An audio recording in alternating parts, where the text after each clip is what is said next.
जय श्री कृष्णा दोस्तों। तो आज हम बात करेंगे गर्भ गीता की, जिसमें श्री कृष्ण और अर्जुन का संवाद हुआ है। जब जीवन के युद्ध में अर्जुन जैसे वीर भी टूट जाते हैं, तब श्री कृष्ण कहते हैं, डर तुम्हारा नहीं, तुम्हारे भ्रम का है। ये सिर्फ एक युद्ध नहीं है, ये हर उस इंसान की कहानी है जो सही होते हुए भी हार मानने वाला है। और तब सामने आते हैं श्री कृष्ण। कुरुक्षेत्र में खड़ा अर्जुन पूछता है, मैं किसके लिए लड़ूं? और श्री कृष्ण उत्तर देते हैं, कर्म कर, फल की चिंता छोड़ दे। जब मन हार जाए तो श्री कृष्ण की गीता ही रास्ता बन जाती है।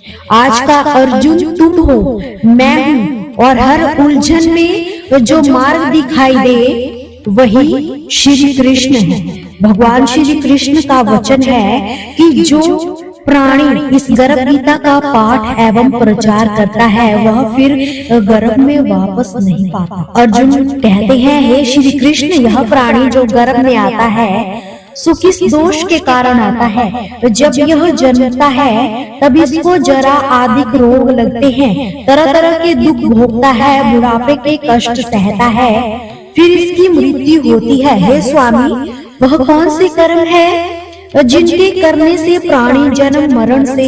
श्री कृष्ण कहते हैं, हे अर्जुन, यह जो मनुष्य है सो अंधा व मूर्ख है, जो संसार के साथ प्रीति करता है। यह पदार्थ मैंने पाया है और पाऊंगा, ऐसी चिंता इस प्राणी के मन से उतरती नहीं। आठों पहर माया को ही मांगता है, इसलिए बारंबार जन्मता है और मरता है, और गर्भवास के दुख भी पाता है। तो अर्जुन कहता है, हे श्री कृष्ण, यह मन मद मस्त हाथी की तरह है और तृष्णा इसकी शक्ति है। यह मन काम, क्रोध, लोभ, मोह और अहंकार के वश में है, तथा इन पांचों में अहंकार सबसे बड़ी है। सो कौन से यत्न से जिससे मन वश में हुए? तो श्री कृष्ण कहते हैं, अर्जुन, यह मन निश्चय ही हाथी की तरह है, तृष्णा इसकी शक्ति है, मन इन पांचों के वश में है, अहंकार इनके श्रेष्ठ है। हे अर्जुन, जैसे हाथी अंकुश से वश में होता है, वैसे ही मन रूपी हाथी को वश में करने को ज्ञान रूपी अंकुश है। अहंकार करने से यह जीवन नरक में पड़ता है। तो अर्जुन कहता है, हे श्री कृष्ण, कुछ तुम्हारे नाम के लिए वैरागी हुए वन खंडों में फिरते हैं और कुछ धर्म करते हैं। इस विषय में कैसे मालूम पड़े कि जो वैष्णव है वे कौन है? श्री कृष्ण कहते हैं, जो मेरे नाम के लिए वनों में फिरते हैं वे सन्यासी कहलाते हैं और सिर पर जटा बांधते हैं तथा भस्म लगाते हैं। उनमें भक्ति नहीं है, क्योंकि वे अहंकार से ग्रसित है। इनको मेरा दर्शन दुर्लभ है। तो अर्जुन कहता है, हे श्री कृष्ण, वह कौन सा पाप है जिससे स्त्री मर जाती है? वह कौन सा पाप है जिससे पुत्र मर जाते हैं और व्यक्ति नपुंसक किस पाप से होता है? श्री कृष्ण कहते हैं, हे अर्जुन, जो किसी से कर्ज लेता है और देता नहीं, इस पाप से उसकी स्त्री मर जाती है। और जो किसी की अमानत को नहीं लौटाते, उनके पुत्र मरते हैं। जो किसी का कार्य करने का वचन देकर भी उसका कार्य समय पर नहीं करे, तो इस पाप से नपुंसक होता है। ये सब बड़े पाप है। अर्जुन कहता है, हे श्री कृष्ण, किस पाप से मनुष्य रोगी रहता है? किस पाप से गधे का जन्म पाता है? स्त्री का जन्म तथा टटूट का जन्म किस पाप से होता है? तो श्री कृष्ण ने कहा, जो मनुष्य कन्यादान करते हैं और इस दान का मूल्य लेते हैं, वे मनुष्य सदा रोगी रहते हैं। और जो विषय वकार के वास्ते मदिरा पान करते हैं, वे टट्टू का जन्म लेते हैं। जो झूठी गवाही देते हैं, वे स्त्री का जन्म पाते हैं। और जो रसोई बनाकर पहले आप खा लेते हैं और पीछे परमेश्वर के अर्थ दान करते हैं, वे बिल्ली का जन्म पाते हैं। जो मनुष्य अपनी झूठी वस्तु दान करते हैं, वे स्त्री का जन्म पाते हैं, जो दासी बनती है। तो अर्जुन कहता है, हे श्री कृष्ण, कई मनुष्यों को आपने धन धान्य दिया है, सो उन्होंने कौन सा पुण्य किया? और कई मनुष्यों को आपने हाथी घोड़े रथ दिए, उन्होंने कौन सा पुण्य किया है? श्री कृष्ण कहते हैं, हे अर्जुन, जिन्होंने स्वर्ण दान किया है उनको हाथी घोड़े वाहन मिलते हैं। जो परमेश्वर के निमित्त कन्यादान करते हैं सो समृद्ध पुरुष का जन्म पाते हैं। अर्जुन कहता है, हे भगवान, जिन पुरुषों की सुंदर देह है उन्होंने कौन सा पुण्य किया है? किसी के घर संपत्ति है, कोई विद्वान है, उन्होंने कौन सा पुण्य किया है? श्री कृष्ण कहते हैं, हे अर्जुन, जिन्होंने अन्न दान किया है उनका स्वरूप सुंदर है। जिन्होंने विद्या दान किया है वे विद्वान होते हैं।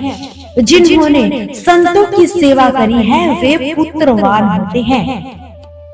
अर्जुन कहता है, हे श्री कृष्ण, किसी को धन से प्रीति है, कोई स्त्रियों से प्रीति करते हैं, इसका क्या कारण है? हे अर्जुन, यह अज्ञान है, क्योंकि धन स्त्री आदि सब नाश रूप है, किंतु मेरी भक्ति का नाश नहीं है। अर्जुन ने कहा, राजपाट किस कर्म से मिलता है प्रभु? विद्या कौन से कर्म से मिलती है? श्री कृष्ण कहते हैं, हे अर्जुन, जो जीव श्री काशी जी में निष्काम भक्ति से तप करते हैं तथा वहाँ देह त्यागते हैं सो राजा होते हैं। जो गुरु सेवा करता है वो विद्वान होता है। अर्जुन ने कहा, हे भगवान, किसी को धन अचानक बिना परिश्रम किए मिलता है, कोई सारी उम्र रोग रहित होते हैं, सो उन्होंने कौन से पुण्य किए होते हैं? श्री कृष्ण ने कहा, अर्जुन, जिन्होंने गुप्त दान किया है उनको धन अनायास ही मिलता है। जिन्होंने परमेश्वर का कार्य और पराया कार्य संवारा है वे रोग रहित रहते हैं। अर्जुन कहता है, हे भगवान, किस पाप से अमली होते हैं और किस पाप से मनुष्य पुष्टि होता है? श्री कृष्ण ने कहा, अर्जुन, जो अपने गुरु की स्त्री में रमण करते हैं सो अमली होते हैं। जो गुरु से विद्या पढ़कर मुकर जाते हैं सो गूंगे होते हैं। जिन्होंने कुकर्म किया है वे कुष्ठी होते हैं। अर्जुन ने कहा, हे भगवान, हे कृष्ण, किसी की देह में रक्त का विकार होता है सो किस पाप से होता है? कोई दरिद्री होता है, किसी की खंड आयु होती है, कोई अंधे होते हैं, पंगुल होते हैं सो किस पाप से होते हैं? स्त्रियां बाल विधवा होती है सो किस पाप से हो जाती है? श्री कृष्ण ने कहा, जो सदा क्रोधवान रहते हैं उनको रक्त का विकार होता है।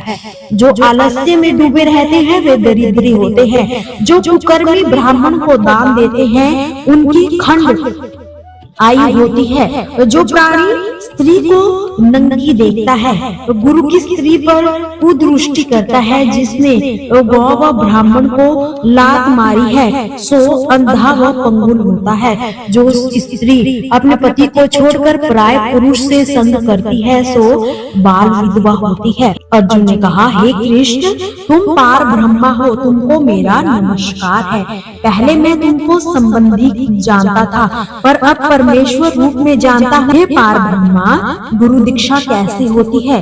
कृपा कर कहो। श्री कृष्ण ने कहा, अर्जुन, तुमको धन्य है, तुम्हारी माता को भी धन्य है जिनके तुम ऐसे पुत्र हुए जिसने गुरु दीक्षा पूछी है। हे अर्जुन, सारे संसार के गुरु जगन्नाथ है। विद्या का गुरु काशी, चारों वर्णों का गुरु ब्राह्मण, ब्राह्मण का गुरु सन्यासी है। सन्यासी उसको कहते हैं जिसने सब कुछ त्याग करके मेरी भक्ति में मन लगाया, सो वह ब्राह्मण जगत गुरु है। हे अर्जुन, यह बात ध्यान देकर सुनने की है। गुरु कैसा हो? जिसने सब इंद्रियां जीती हो, जो मोह रहित हो, ऐसा गुरु करे जो परमेश्वर को जानने वाला हो। उस गुरु की पूजा सब प्रकार से करे। हे अर्जुन, जो गुरु का भक्त है सो मेरा भक्त है। जो प्राणी गुरु सन्मुख होकर मेरा भजन करता है उनका भजन करना मैं सफल मानता हूँ। जो प्राणी गुरु के विमुख है उनको सप्तग्राम मारे का पाप है। गुरु से विमुख प्राणी का दर्शन करना योग्य नहीं। जो गृहस्थ गुरु से विमुख हो वह चांडाल के समान है। जिस जिस जगह मदिरा का भांड हो उस जगह जो गंगा जल है वह भी अपवित्र है। इसी तरह गुरु से विमुख का भजन भी अपवित्र है। उसके हाथ का देवता भी नहीं लेते, उसके सभी कर्म निष्फल है। कुकर, सूकर, गदर्भ, काक, इन सब योनियों से सर्प की बड़ी योनि है। इन सब से भी वह मनुष्य खोटा है जो गुरु नहीं करता। गुरु बिना गति नहीं होती, वह अवश्य नरक को जाएगा। गुरु दीक्षा बिना प्राणी के सब कर्म निष्फल होते हैं। हे अर्जुन, जैसे चारों वर्णों को मेरी भक्ति करना योग्य है, तैसे गुरु की भक्ति और सेवा करना योग्य है। जैसे सब नदियों में गंगा श्रेष्ठ है, जैसे सब व्रतों में एकादशी का व्रत श्रेष्ठ है, वैसे ही हे अर्जुन, सब सेवाओं में गुरु सेवा उत्तम है। गुरु दीक्षा बिना प्राणी पशु योनि पाता है। धर्म करता हुआ भी पशु योनि में फल भोगता है। अर्जुन ने कहा, हे श्री कृष्ण, गुरु दीक्षा क्या है? श्री भगवान बोले, हे अर्जुन, धन्य जन्म तेरा है जिसने ये प्रश्न किया है। गुरु और दीक्षा दो अक्षर है। हरि नाम इन अक्षरों का गुरु कहलाता है। इन चारों वर्णों को जपना श्रेष्ठ है। हे अर्जुन, जो गुरु की सेवा करता है वह मेरी सेवा करता है। मेरी उसी पर प्रसन्नता है। वह 84 योनियों से छूट जाएगा, जन्म मरण से रहित नरक नहीं भोगेगा। जो प्राणी गुरु की सेवा नहीं करता सो 3.5 करोड़ वर्ष तक नरक भोगता है। तो जो गुरु की सेवा करता है उसको कई अश्वमेध के पुण्य का फल होता है। हे अर्जुन, हमारे तुम्हारे संवाद को जो प्राणी पढ़ेंगे, सुनेंगे और सुनाएंगे सो गर्भवास के दुख से बचेंगे। उनकी 84 योनि कट जाएगी। इस कारण इस पाठ का नाम गर्भ गीता है। इसे श्री कृष्ण महाराज के मुख से अर्जुन ने श्रवण किया है। गुरु दीक्षा लेना उत्तम कर्म है। उसका फल यह है कि नरक एवं 84 योनियों से जीव बचा रहता है, उससे भगवान प्रसन्न होते हैं। तो दोस्तों, ये था गर्भ गीता का संक्षिप्त रूप। मिलते हैं श्री कृष्ण के अनमोल विचारों के साथ। चैनल को सब्सक्राइब, वीडियो को लाइक और कमेंट में जय श्री कृष्णा लिखना बिल्कुल भी ना भूलिएगा।